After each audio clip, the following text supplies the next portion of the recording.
पौराणिक कथाओं, विशेषकर वाल्मीकि रामायण के उत्तरकांड के अनुसार माली, सुमाली और माल्यवान के जन्म की कहानी राक्षसों के उदय से जुड़ी है। इनकी उत्पत्ति का विवरण इस प्रकार है। सृष्टि के प्रारंभ में ब्रह्मा जी ने राक्षसों की रचना की थी। उनमें हेती और प्रहेती नाम के दो भाई प्रमुख थे। प्रहेती तपस्या में लीन हो गए, जबकि हेती ने अपना वंश बढ़ाया। हेती के पुत्र का नाम विद्युत्केश था। विद्युत्केश का विवाह सालकंटकटा से हुआ। उन्होंने एक नवजात शिशु को मंदिर के पास लावारिस छोड़ दिया था। भगवान शिव और माता पार्वती वहां से गुजर रहे थे। माता पार्वती की ममता उस बालक पर उमड़ पड़ी। भगवान शिव ने उस बालक को अजर अमर होने का वरदान दिया और उसे अपनी सुरक्षा प्रदान की। इस बालक का नाम सुकेश रखा गया। सुकेश बड़ा होकर बहुत प्रतापी राजा बना। उसका विवाह गंधर्व कन्या देववती से हुआ। सुकेश और देववती के 3 पुत्र हुए, जो शक्ति में एक दूसरे से बढ़कर थे।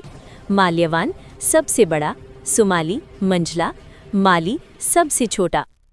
इन तीनों भाइयों ने मिलकर मेरु पर्वत कर ब्रह्मा जी की घोर तपस्या की। उनकी तपस्या से प्रसन्न होकर ब्रह्मा जी प्रकट हुए।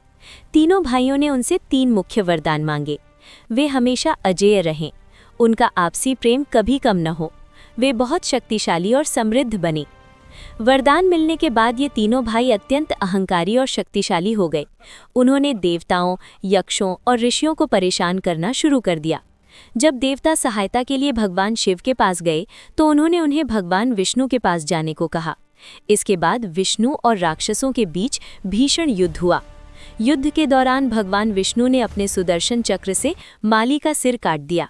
माली की मृत्यु के बाद सुमाली और माल्यवान भयभीत होकर अपने परिवारों के साथ पाताल लोक यानी रसातल में जाकर छिप गए।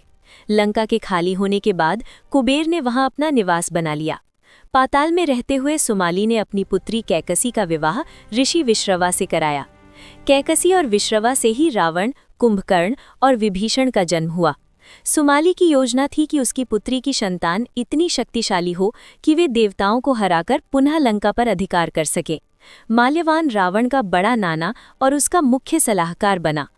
सुकेश एक धार्मिक और शिव भक्त राक्षस माना जाता था। सुकेश ने स्वयं को राजपाट और सांसारिक मोह माया से अलग कर लिया था।